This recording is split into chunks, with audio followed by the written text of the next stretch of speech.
रसूलुल्लाह सल्लल्लाहु अलैहि वसल्लम एक सफर के दौरान अपने चंद साथियों के साथ एक सुनसान मकाम से गुजर रहे थे। गर्मी शिद्दत पर थी, जमीन तप रही थी और काफिला थकन महसूस कर रहा था। दूर एक छोटा सा घर नजर आया। आप सल्लल्लाहु अलैहि वसल्लम उसके करीब तशरीफ ले गए। दरवाजे पर एक खातून थीं। ये अम्मी माबद थीं, जो अपनी मेहमान नवाजी के लिए जानी जाती थीं।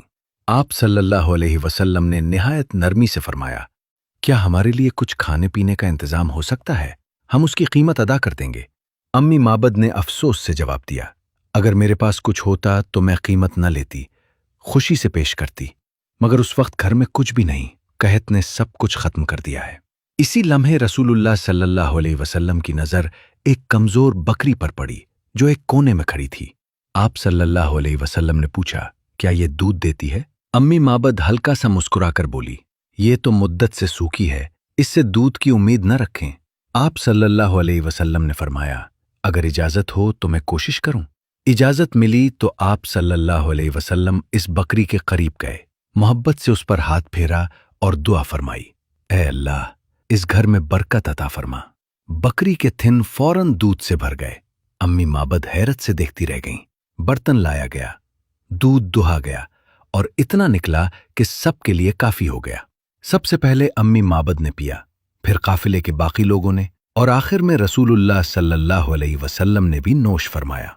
एक लम्हा पहले जो घर खाली था, अब बरकत से भर चुका था। कुछ देर बाद काफिला रवाना हो गया, मगर उस घर में एक अजीब सुकून और रोशनी छोड़ गया। शाम को जब अबू माबद वापस आए तो दूध देखकर हैरान रह गए। उन्होंने पूछा, ये कहां से आया? अम्मी माबद ने पूरा वाकया सुनाया और उस नूरानी शख्सियत का हाल बयान किया।